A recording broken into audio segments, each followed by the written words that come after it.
이번에 이제 우리가 여러분들에게 15만 원씩 준다고 그랬죠? 15만 원 준다고 그랬죠? 근데 이거에 대해서 좀 얘기 좀 오늘 하려고 그래야 돼요. 사람들에게 아무리 주면 여러분 이거 받으면 만족합니까? 여러분 이거 받으면 행복하겠습니까? 근데 내가 대통령 됐으니까 여러분들 내가 나눠줄게 해가지고 국가 빚을 져가지고 하면 되겠어 안 되겠어요? 안 되죠.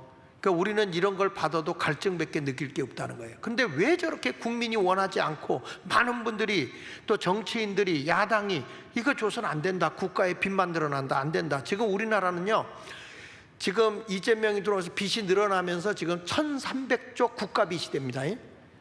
1300조가 국가 빚이고요, 개인 빚까지. 여러분들 아파트 산다, 뭐 융자 받은 돈들 있잖아요. 개인의 빚까지 얘기하면 개인의 빚이 얼마냐면 우리나라에 3000조입니다. 3000조. 상상을 초월할 정도로 우리나라가 빚더미에 앉아있는 나라예요. 이런 나라에 있는데 자꾸 이 사람들이 와서 이제 공산주의는 모든 걸 다 주잖아요. 근데 우리가 알듯이 박정희 대통령이 산업화하고 우리나라 무역의 흑자가 돼가 돈이 많이 남았어요. 돈이 많이 남았을 때 그 돈을 가지고 새로운 기업을 만들까 하는데 어떤 분이 와서 무슨 얘기를 하냐면 북한은 그렇게 못 살아도 돈이 없어서 병원 못 가는 사람 없고, 북한은 그렇게 못 살아도 이 사람들에게 그러한 어떤 어려움에 아프다고 그래서 병원에 못 가거나 병원에서 어떤 치료비 때문에 고민하는 사람이 없다, 이 얘기를 들은 거예요. 그렇다면 우리가 이 돈을 해가지고 국민들에게 이 건강보험을 통해서 누구든지 건강하게 살 수 있는 그것을 만들자. 그래가지고 그 당시에 이 국민 건강보험을 만들게 한 사람이 박정희 대통령이에요. 김종인을 통해서 이걸 만들었거든요. 근데 여러분, 우리나라의 이 의료보험이 세계에서 최고입니다. 누구도 따라올 수 없습니다. 미국에서 이걸 배우려고 오다가 와서 우리는 할 수 없다, 이런 얘기를 한 거예요. 그러니까 국가가 돈이 있어서 전체 국민들에게 혜택을 주고 도움을 주는 것 같은 거는 괜찮잖아요. 장기적으로 얼마나 좋아요. 그런데 이걸 갖다가 그냥 왜 주냐고, 왜 이유도 없이. 결국에는 그 15만 원 주면 내가 이자까지 해서, 여러분 요 코나아이라는, 이제 제가 설명을 하겠지만은 여기서 상품권을 찍어내잖아요. 그리고 이것을 개발해 가지고 또 움직여야 되는데, 이것을 하기 위해서 돈이 들어가는 것만 약 500억 이상이 들어요. 거기다가 이번에 이 코나아이 같은 이런 것이 운영할 수 있도록 국가에서 얼마를 지원한다고 그러는지 아세요? 6천억. 우리에게 주는 것 같죠? 아닙니다. 딴 생각하고 있는 거로 보여지지 않습니까? 지금 여기 한번 보세요. 넘겨서 보시면 지금 마치 우리나라가 독재자가 나라를 이끌고 가는 것 같은 모습으로 보여요. 왜 그러냐면 자신의 재판을 무력화시키기 위해서 대법관들 숫자를 늘린다고 그랬죠? 대법관 늘린다고 그랬잖아요. 대법. 그 다음에 법원 조직법을 개정한다는 거예요. 이게 무슨 얘기냐면 이런 겁니다. 1심에서 재판했잖아요. 그러면 고등법원 2심으로 가요. 2심에서 졌어요? 그러면 대법원으로 가요. 대법원으로 가는데 이번에 이재명이는 어떻게 하자고 하냐면 이거를 헌재까지 가겠다, 4심제로 가겠다는 거야. 근데 원래는 헌재는 이거를 다시 심의해가지고 이렇게 돌려보낼 수 있는데 대법원에서 판결 난 거를 헌재가 어떻게 다시 재판을 할 수가 없거든요. 그런데 그걸 만들겠다는 겁니다. 그러면 여러분 보십시오. 대법관들을 이 사람들이 임명하면 20 몇 명을 넣는다고 그랬으니까, 그러면 그 사람들 다 넣으면 거기서 대법관 노릇하면 지금의 정부에 속해 있는 사람들 아니겠어요? 그러니까 이런 것을 보면 사법부가 스스로 지금 뭐냐면 법을 다 무시해 버리는 거예요. 여러분, 그 전에 안토니오 그람시가 주장한 공산주의로 가는 11계명이 있어요. 그 11계명에서 뭐가 들어있냐면 사법부를 신뢰하지 못하게 하라, 법을 신뢰하지 못하게 하라, 법을 믿지 못하게 하라. 이게 안토니오 그람시에 여기 나오잖아요. 여기 몇 번째 나와요? 8번째 읽어보세요. 8번째 시작. 사법 시스템을 신뢰할 수 없도록 만들어라. 이게 공산주의를 만드는, 그 일반 자유민주주의 국가를 공산화시키는데 이 11계명, 이거 지금 우리나라 그대로 다 이루어지고 있잖아요.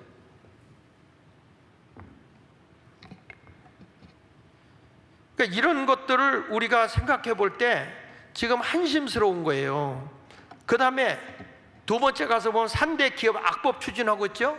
중대재해처벌법, 회사에 어떤 문제가 생기면 오너가 책임져야 되고, 여러분 노란봉투법이 뭐예요? 노동자들이 데모해서 회사를 손해를 많이 입혀도 손해배상을 청구할 수 없는 거예요.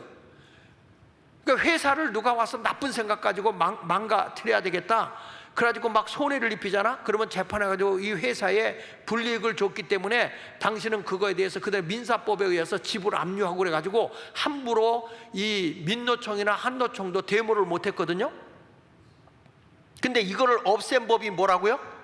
노란봉투법. 지금 이 법을 그대로 지금 다 하게 지금 만들고 있잖아요. 그리고 국회 증언감정법을 개정해가지고 기업들의 청문회식으로 국회에 가서 기업의 모든 정보를 공개해야 돼. 여러분, 기업의 그 연구하고 있는 거 은밀하게 해야 되는 거, 이거 공개되면 안 되잖아요. 그런데 이런 것을 다 이 회사의 미래의 먹거리라든지 또 어떤 정보라든지 이런 것들을 다 감춰야 되는데, 이런 것들까지도 다 공개해서, 이게 뭐냐면 정보를 다 빼가겠다는 거잖아요. 저는요, 제가 볼 때 대한민국은요 지금 이대로 가면 끝났어요.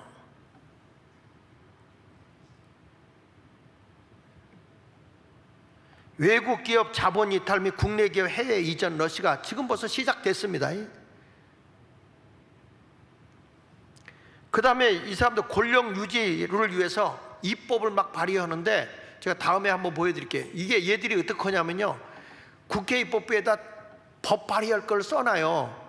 근데 써놔가지고 거기다 딱 놔가지고 보름 동안 15일 동안 그걸 써놔가지고 사람들이 약 3만 5천 명이 반대한다는 게 안 들어오면요 그 법을 통과시킬 수가 있어요. 근데 국민들은 그거 몰라요. 그러니까 법을 막 지금 통과시키는데 국민들도 모르게 법이 막 통과되는 거예요. 그러니까 여기 보면 김민석 총리가 이번에 그 통과가 안 되는 건데도 불구하고 그 법을, 인사청문회가 잘못됐다, 인사청문회법을 또 개정을 하고 검찰개혁법을 발의하고, 거기다가 여러분 대북전단 살포를 못하게 했어요. 아니, 우리나라가 북한 애들이 그 드론이 서울 돌고 갔잖아요. 드론이 다 정탐하고 갔잖아요. 근데 우리나라 대통령, 이 윤석열 대통령 때 드론이 북한 넘어갔다고 외환법을 걸라고 그런 거잖아요. 우리나라 정부가 대한민국 정부입니까? 북한 인민공화국 정부입니까? 도대체 이 나라가 어디로 가고 있는 겁니까?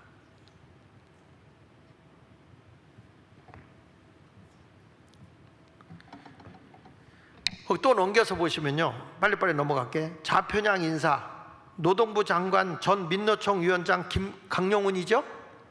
좌편향 된 거예요. 지금 노동부 장관이 민노총 출신이니까 노동자 아니면 노동자, 좌익 사상을 가지고 있는 노동자. 그러니까 여러분, 기업가 입장에 설까, 노동자 편에 설까? 그러니까 기업을 못해요, 오너들이. 그리고 여기다 국방부 장관이 계급이 뭐요? 방위가 뭐요? 일병이에요, 일병. 이병제대입니까? 제대할 때는 1병 달아줘요. 2병인데 제대 때는 1병 달아준다고. 근데 뭐 국군사의 지지를 압니까? 전쟁이 나면 이 사람이 작전권을 합니까? 뭘 합니까? 더군다나 이번에 또 뭐까지 나오냐면 육해 공군을 다 하나로 합쳐버리겠대. 여러분, 그게 말이 되냐고. 세계 어느 나라 가봐도요, 공군은 하늘을 낳는 자예요. 육군은 땅을 정복하는 자예요. 해군은 바다를 정복하는 자야. 교육받고 해군은 바다에 가서 근무해야 되고 바다에서 훈련을 받아야 돼. 비행기 타는 사람들은 비행기 조종사가 되고 전투기를 타고 하기 위해서 하늘을 날아야 돼. 이게 어떻게 통합이 됩니까? 제가 미국에도 가서 보면, 미국의 콜로라도에 가면 거기는 아주 공군사관학교가 엄청 멋있게 돼 있어요. 그러니까 다 역할이 분담이 돼 있거든요. 그러니까 이게 군대에 대한 개념을 모르니까. 대통령도 군대 안 갔다 왔죠. 국무총리도 군대 안 갔다 왔죠. 더군다나 이 국방부 장관은 방위 출신이죠. 그 나라가 뭐가 되겠어요, 여러분? 지금 이 나라가 무슨 사고 전쟁이 하나 터졌다 그러면 작전회의나 되겠습니까, 이거? 그리고 이 국방부 장관이 미국에 가서 미국의 그 사령관하고 얘기를 한다고 그럴 때 대화가 되겠습니까?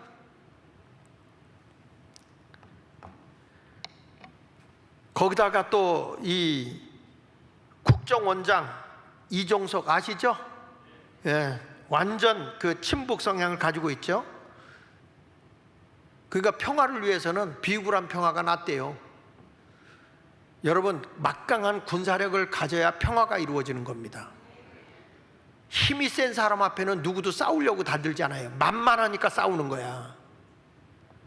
워낙 힘이 센 사람 누가 싸워요? 아니, 요 조그만 애가 키 큰 장군하고 싸우겠습니까? 다섯 번째, 전 세계 왕따, 방구석 외교를 하고 있어요. G7 지난번 참가국 갔을 때 아무도 안 만났죠? 트럼프도 안 만났죠? 일본의 수상도 안 만났죠? 나토에 또 안 가갔다고. 그래서 이게 지금 뭐냐, 우리나라가 세국 정책 하는 것 같아. 거기다가 미 군함 관련 1,500조의 그 시장도 지금 패싱돼 가지고 다른 일본으로 넘어가기 직전이죠. 중국 내에도, 중국도 지금 정치 혼란, 그리고 거기다 경제 혼란이 일어나서 중국은 지금 굉장히 거린들이 많아졌어요. 거기다가 지금 중국의 시진핑은 점점 몰락이 되고 가고 있고요. 요즘에 굉장히 강하게 군부를 장악하고 나오는 사람이 누구냐면, 거기에 장유샹이라고 하는 장군이 등장하면서 군부를 다 장악했어요. 장유샹이라서 그게 장씨가 일어났어요. 그러면 이제는 뭐 친북 뭐 이렇게 가다 이거 끝나는 겁니다. 거기다가 지금 미국의 관세 폭탄이 엄청 세게 터져가고 있기 때문에 우리나라는 지금 그냥 외교가 거의 손을 놓고 앉았어요. 여러분, 트럼프를 만나러 가는데 나의 할아버지 걸음도 제대로 못 걷는 김종인이를 보낸대. 여러분, 이 트럼프 대통령이 김종인이 같은 사람 상대하겠습니까? 나를 너희들이 어느 수준으로 보고 있는 거냐 도대체?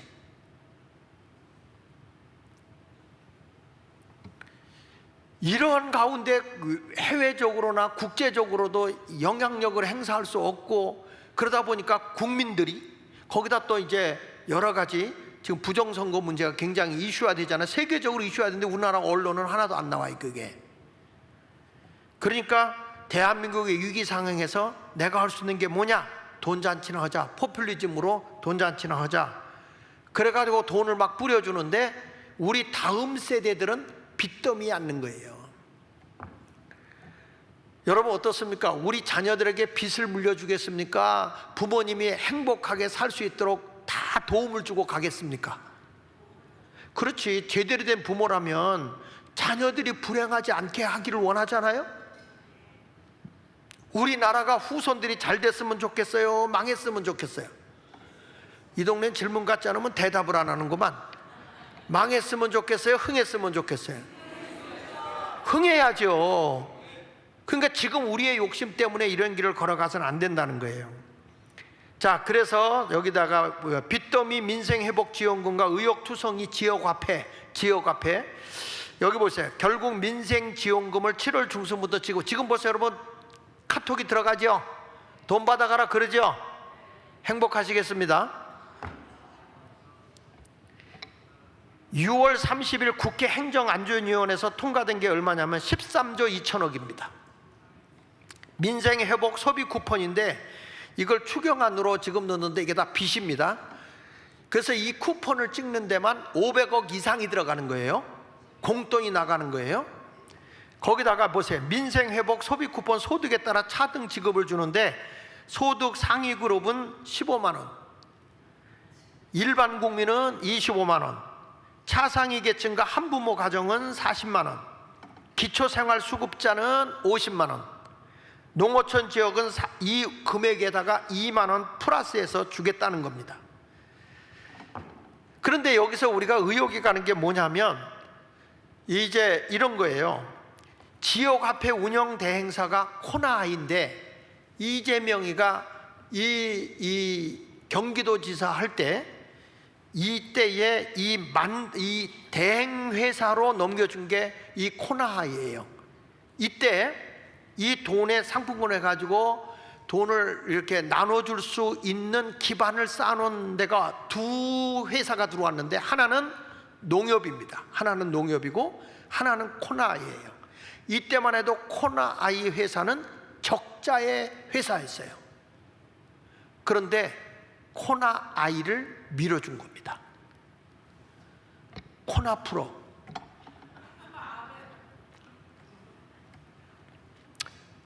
그래가지고 이재명이 당시 경기도지사일 때 경기 지역의 28개 시군의 지역화폐 운영에서 업무 대행회사로 바로 이 코나아이를 선정했어요. 그래가지고 이거를 지금 그렇게 하고 난 뒤에 이 코나아이가 어마어마하게 돈을 벌어들입니다. 근데 이 돈이 어떻게 활용되고 있는지는 아무도 모르죠. 그리고 코나아이는 경기도 외에도 지금 부산, 인천, 제주 등 전국 60군데에서 지역화폐를 발행하고 있고요. 그것을 운행, 대행을 해주고 있습니다. 조금 이따 제가 설명하겠지만 이게 이제 쓰고도 그 잔액이 떨어지는 거 있잖아요. 돈이 남는 거, 낙전 있잖아요. 그걸 가지면은 원래는 그 지자체에다가 넘겨주게 돼 있거든요. 그런데 달라고 지자체가 요청을 했어요. 남은 거 달라. 그랬는데 재판에서 졌어요. 그냥 코나아이가 다 먹어요. 그 뒤부터는 또 요청을 안 해요. 그리고 밑에 추가로 이재명 정부는 지역화폐 발행에 국비를 의무적으로 지원하는 지역화폐법을 추진해서 이번에 통과시켰거든요. 여기다 뭐냐면 6월 30일 2차 추경안에서 지역화폐 예산으로 지역화폐 예산 요걸 뭐 하고 뭐 쓰고 이 회사를 운영하기 위해서 돈이 더 들어간다. 그 회사를 밀어줘야 된다 하고 나온 게 6천억이야. 6천억 원. 그냥 현찰로 주면 이거 안 들어가잖아.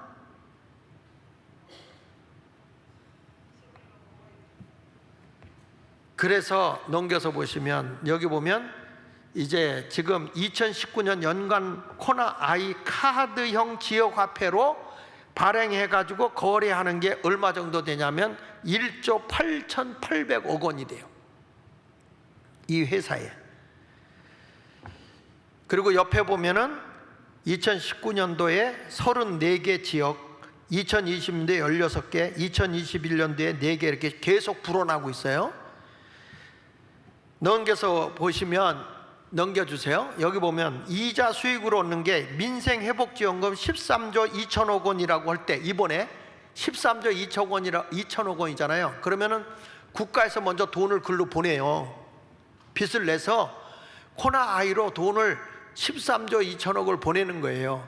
그러면 이 사람들이 그 돈을 가지고서 뭘 하냐면 이렇게 저렇게 질질 끌어서 한 2달 뒤에 상품권을 발부해서 해야 되잖아요. 그리고 상품권을 가지고 발부한 걸 쓰잖아요. 쓰면은 돈이 바로 가는 게 아니라 결제될 때가 있잖아요.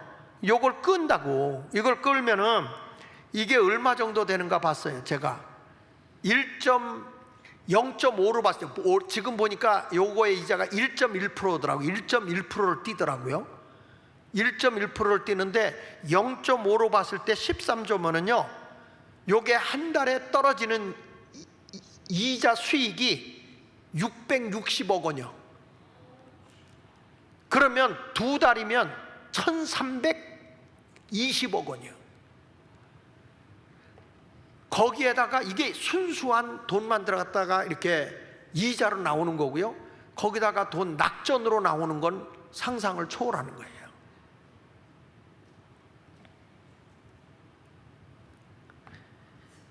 그래서 여기 보면 2021년 11월부터 22년 4월 6일까지 코나이가 경기도 내 27개 지자체 반환 선수금 이자가 약 19억인데 이걸 이제 달라고 재판을 했다가 여기가 졌어요. 못 받아갔습니다. 그래서 여기 밑에 한번 읽어볼까요? 맨 밑에 보여요? 코나이가 한번 읽어봅시다. 시작. 코나이가 운영 중인 타 지역 앞에는 실태 파악만 코나이의 실태 전체 이자 수익구면은 어떻게 된다고요? 미확인된다. 그래서 지난번에 24년 1월에 감사원 정기감사에서 코나이는 3년 동안에 연평균 2261억 원을 경기 지역 앞에 선수금으로 회사채 등에 투자해서 최소 26억 원을 저들이 운영 수익으로 벌었다. 그리고 경기도는 이를 알고도 관심이 없었어요. 왜 그랬을까요? 자, 설명을 합니다. 넘겨줘서 보시면 지역 화폐 운영 수수료 수익이 얼마냐? 13조 2천억일 때 지역 화폐 대행사의 운영 수수료가 얼마라고요? 1.1%예요. 그러니까 이 1.1%가 이 운영 수익만 1,430억이 되는데, 요거 아까 얘기한 대로 1,430억에다가 여러분 요거 지출하는 거를 2달만 끌어도 1,320억이 되는 거야. 이자 수익만, 낙전 빼고도 어마어마한 겁니다, 여러분. 그래가지고 상품권 발행 등 추가 비용만 약 700억 원 수준으로 총 2,130억 원의 불필요한 비용이 더 들어간다. 그러함에도 왜 이재명 정부는 이 지역화폐에 그토록 목을 맬까? 국민들이 원하지 않는데 왜 이걸 주자고 저렇게 열광을 할까? 그걸 누가 얘기했냐면 유동규 씨가 쓴 책에서 당신들의 댄스, 그러니까 춤추고 논다는 거예요. 당신들의 댄스라는 책에서 유동규가 한 말이에요. 코나아이는 이재명의 현금 인출기라고 했어요. 불법 특혜 의혹과 지역화폐 추진 배경에 이런 의문이 있다, 이렇게 얘기를 한 거예요. 이해가 되세요? 왜 저렇게 주려고 길을 쓰는지 이해가 되냐고요.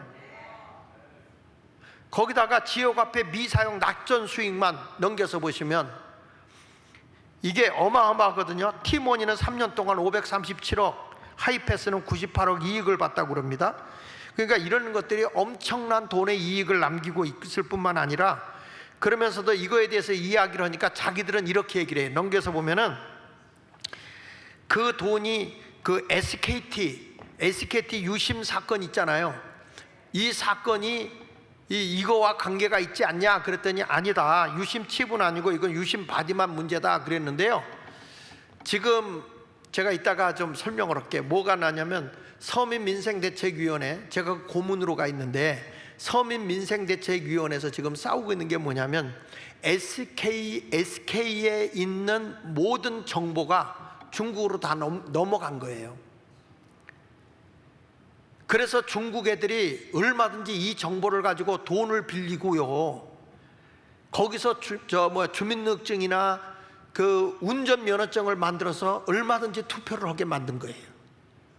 이게 저들이 해킹된 게 아니고요, 우리가 지금 조사한 바로는 이걸 그냥 넘겨줬다고 보이고 있거든요.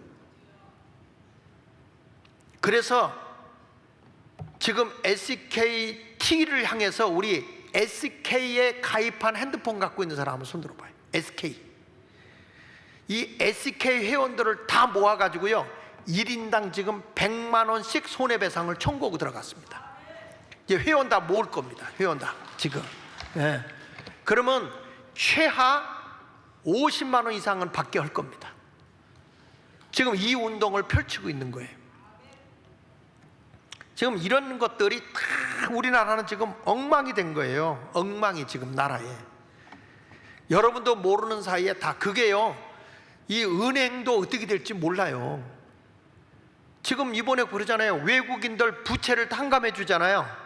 그러니까 중국에서 돈을 막 융자해서 가져가고 막 했거든. 근데 그러고 나서 튄다고, 융자 받고 튄다고요. 그래서 이번에 그랬습니다. 해외인들 그들에게 빚을 갚아준다는 명단을 공개하라 그랬더니 뭐라고 그랬어요? 공개할 수 없다 이렇게 말하잖아요.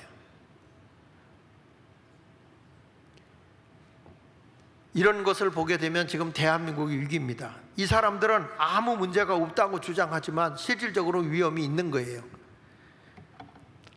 참고로 보십시오. 넘겨가지고 여기 보면 이제 부천 페이 선수금 이자 소송을 했어요. 부천에서 우리 그동안에 한 거 낙전 이거 달라 하고 2억 원 반환 소송을 했거든, 부천에 한 군데서. 근데 어떻게 됐어요? 2억을 요청했는데 졌어요. 패소 온 거야. 그리고 지금 각 지자체에서 돈이 남아도 달라는 말을 안 합니다. 그래서 연구한 결과 넘겨서 보시면 한번 같이 읽어보겠습니다. 시작. 코나아이는 이재명의 불법 자금을 관리하는 정교한 설계 시스템의 일부일지도 모른다. 걸릴 수가 있어서 이렇게 얘기를 했어요. 내용을 보니까 부실기업 측근 투입, 사업수주, 특혜 제공, 그 다음에 중국 진출, 측근 순환, 이렇게 해서 계속 돌리는 일을 하는데 꼭 뭐와 같으냐면 이것도 하는 시스템을 보니까 대장동 사건 있잖아요. 그 시즌2하고 똑같아요. 근데 이런 사람이 국가의 통수권자가 되어져서 국민들에게 돈을 풀어준다고 할 때는 이 돈은 상상을 초월하게 어마어마하게 들어가는 거라고 우리는 보여지고 있는 거예요. 이런 것을 우리가 어떻게 할 거냐. 다시금 이걸 받으면 여러분들이 행복할까요? 여러분은 행복하겠습니까? 행복하지 않아요? 근데 왜 행복하지 않은 짓을 저들은 할까요? 여러분들이 오늘 들어보니까 왜 그런 것 같습니까?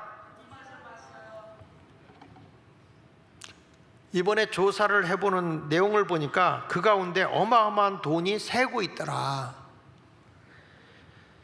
그러니까 이 좌파들은 돈 맛을 알아가지고 어떻게 하든지 국민에게 피를 뺏어 먹으려고 하는 그런 모습들이 자꾸 보인다는 거예요.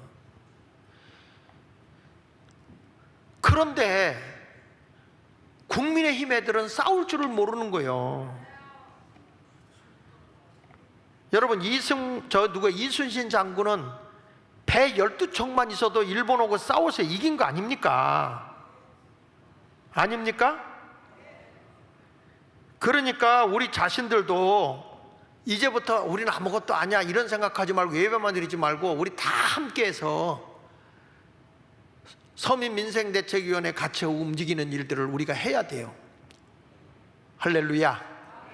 그런데 여러분 보십시오. 국가에서 공짜로 주는 일은 만족감이 없어요. 그러나 예수가 우리가 주는 물은 만족합니다. 믿음으로 나가면 우리는 만족한 삶을 살 수 있어요.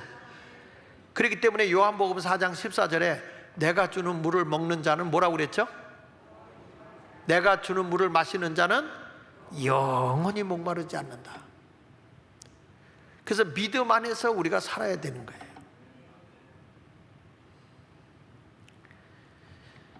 예수님도 지금 말씀합니다. 목마른 인생들 다 내게로 오라고 말하고 있어요. 우리가 신앙으로 나라를 잡아야지 국가가 돈 몇 푼씩 주는 거 가지고 여러분들의 갈증이 해결될 거라고 생각해서는 안 되는 거예요.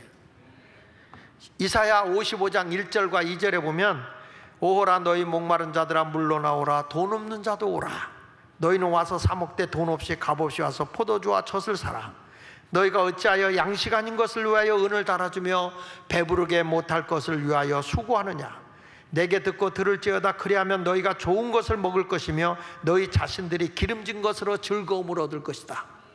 할렐루야. 이번에도 보니까 그 돈이 2조가 빠져나간 걸 확인했더라고요. 근데 앞으로 이런 것들이 다 드러나야 되는 건데 검찰도 힘 못 쓰고 판사들도 힘을 못 쓰고 그러니까 우리 국민들만 지금 애가 타는 거예요.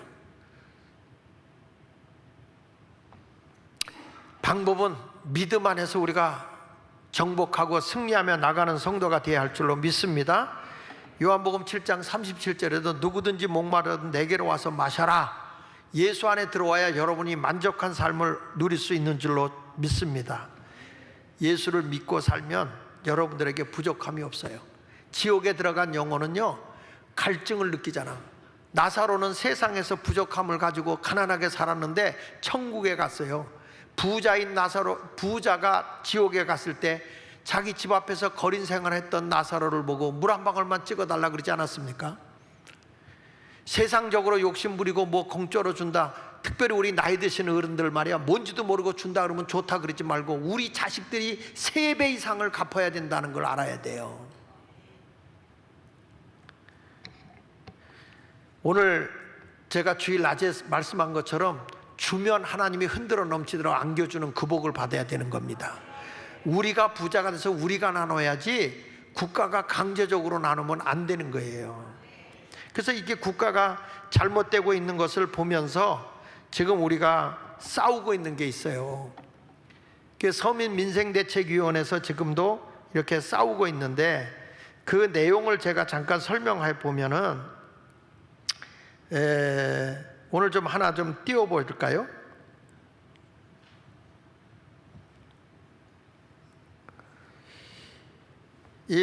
지금 뭘 우리가 걸었냐면 이제 국가외환법, 이재명이가 국가외환법을 어긴 거예요. 북한에다가 돈을 국제적으로 주지 못하게 된 걸 줬잖아요. 근데 자기는 모르는 일이었다. 쌍방을 이화영이가 헛 일이지 난 모른다. 근데 여러분 이게 영상으로 다 나왔어요. 한번 영상 한번 잠깐 틀어볼게요. 영상 한번 틀어볼게. 자, 소리 내게, 소리 나오게 해야지. 소리가 안 나와. 다시. 거예요. 근데 지금은 주고받고 그래서 지금 북한에서 저희한테 경기도에만 요구하는 게 있습니다. 그래요? 물론 보안사항입니다. 근데 뭐 결국은 알려질 거예요. 근데 지금은 얘기를 하면 안 되는 상황이어서 그렇고 그럼 저희는 최대한 해서 좀 보여주는 거죠. 그거를 꼭 하시기 바라요. 하고 해야 돼요. 예. 네. 그쪽에서 먼저 손을 내밀었다는 얘기는 굉장히 저는 의미가 있다고 보고요. 네. 그런 점에서 경기도가 돌파구를 좀 하는 기회를. 근데 요구 수준이 너무 높아서 딴 데 협력을 좀 받아서 안 그래야 되는 상황. 네. 우리 손님이 모르겠지만 잘 되길 하여튼 꼭 해야 돼요. 예, 꼭 됐으면 좋겠습니다. 저희가 이때까지 조금씩만 신뢰를 만들어 온 게 도움이 됐던 것 같아요. 그렇죠. 자, 여기서 보면 북한에서 요구하는 게 너무 커서 딴 데 협력을 받아서 하겠다 이렇게 말하잖아요. 예? 그 딴 데가 어디요? 쌍방울이죠. 이게 드러난 거예요. 요거 강조한 거를 좀 다시 한번 틀어줘봐. 다음 거. 투자도 해야 되는데 그러려면 작은 부분에서 저 신뢰 쌓고 조금이라도 주고받고 그래서 지금 북한에서는 저희한테 경기도에만 요구하는 게 있습니다. 보안사항. 결국은 알려질 거예요. 근데 지금은 얘기를 하면 안 되는 상황이어서 그렇고 그럼 저희는 최대한 해서 보여주는 거죠. 하고 해야 돼요. 네. 근데 요구 수준이 너무 높아서 딴 데 협력을 좀 받아서 안 그래야 되는 상황. 꼭 해야 돼요. 예.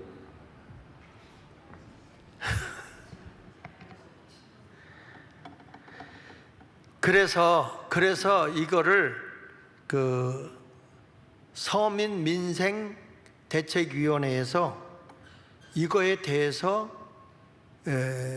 국내에다가도 고발을 하지만 이것을 국내에서 어떻게 고발인 조사까지 받고 다 해서 올렸지만 이것이 여기서 문제가 풀려지지 않기 때문에 이걸 국제법으로 해결하기 위해서 영어로 이거를 다 번역을 해가지고 지금 미국과 유엔에 보내고 있습니다.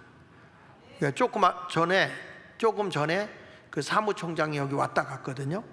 왔다 갔는데 지금 여러분도 모르는 사이에 정말 싸우고 있는 일들을 하고 있고, 그래서 여러분들이 헌금하고 애써주는데 지금 우리 이성호라는 분이 어떤 분인지 모르는데 매일 10,000원씩 우리한테 헌금을 하더라고. 매일 10,000원씩. 근데 이런 것들을 모아서 지금 열심히 NGO 단체라든지 이런 서민민생위원회라든지 이런 데를 우리가 적극적으로 활동해서 나라가 세워지게 해야 돼요.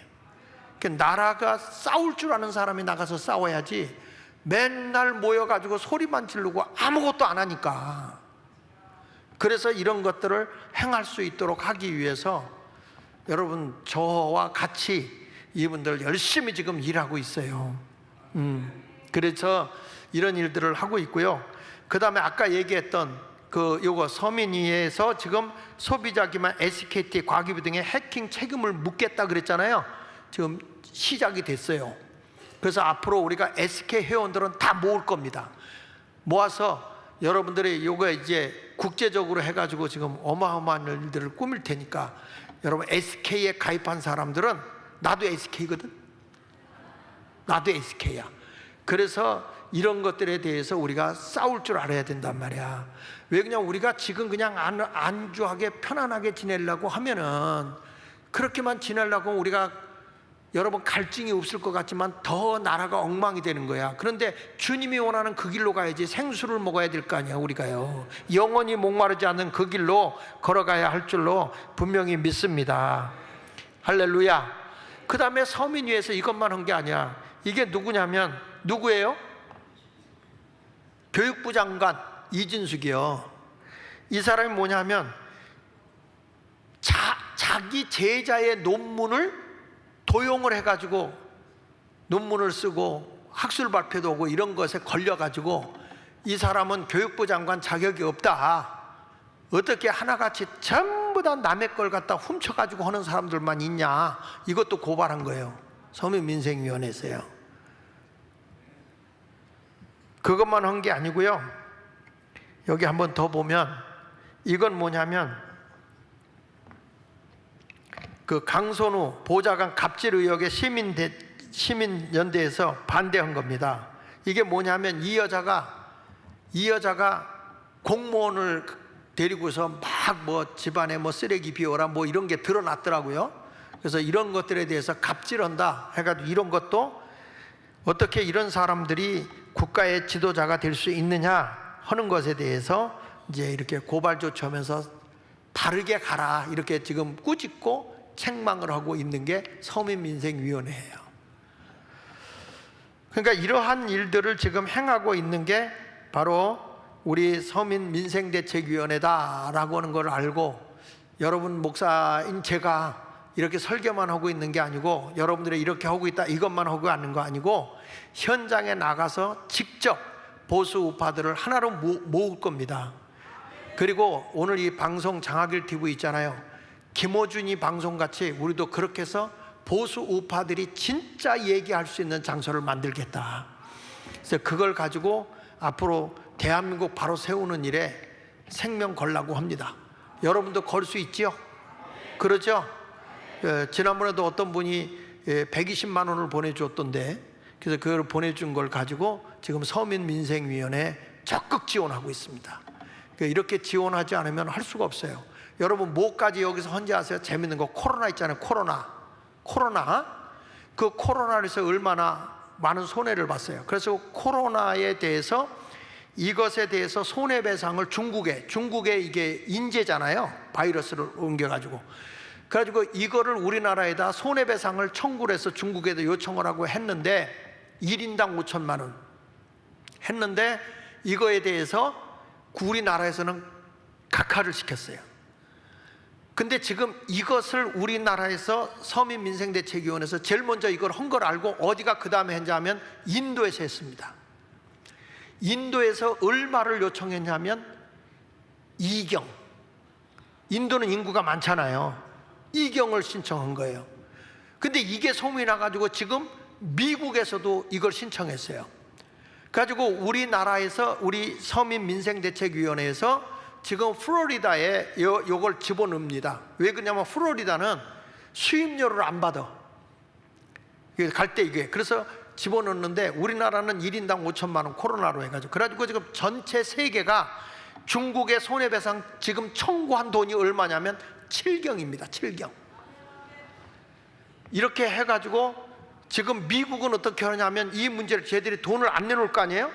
그러면 미국에서 중국인이 산 땅을 다 압수해버리는 거예요. 건물들을. 지금 그렇게 가고 있는 거예요. 그러면 대한민국도 중국인들이 산 게 많잖아요. 그 우리나라도 가능하다고 보는 거죠. 국제법으로 동제하고 가는데 정부가 이런 일 못해요.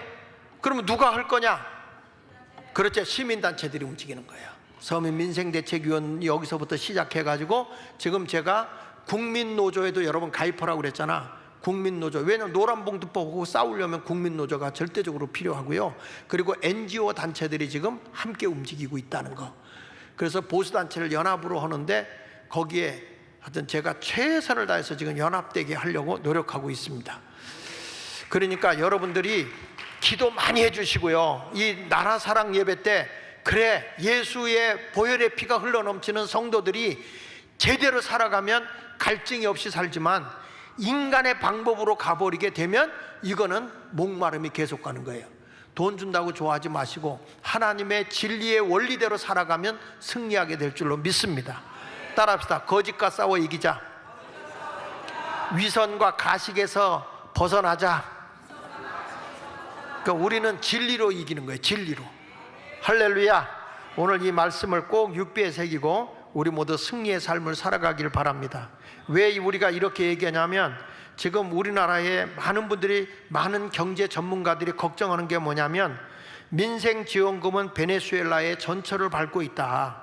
2000년대 석유가 난다는 것 때문에 무차별적으로 복지정책 현금 살포를 막 했어요. 그러다 보니까 물가가 하늘 높은 줄 모르고 뛰어올라서 인플레이션이 생겨나고 외환 위기가 온 겁니다. 왜냐하면 기업인들이 다 나가버리니까. 그리고 식량난을 초래해가지고 지금 빵 하나에 구걸하고 다니고 있는 그런 나라가 된 게 바로 어디냐? 그게 바로 베네수엘라예요. 근데 우리나라가 지금 똑같이 이재명 정부는 지금 이런 식으로 가면 물가 상승은 분명하고 국민연금은 고갈되고 세수는 부족하고 수출은 형편없이 둔화될 거다. 이게 경제인들이 얘기하고 있는 거예요. 그래서 대한민국은 어디로 가느냐? 베네수엘라의 전철을 밟고 있다. 이걸 알면서 우리가 당하면 돼야 안 돼요? 안 된단 말이야. 안 된단 말이야. 그래서 이런 것들을 우리가 깨어나고 분명히 하여튼 열심을 다해서 대한민국 지켜내는 일에 여러분 모두가 함께 하나의 미랄이 되어 주시기를 축원합니다.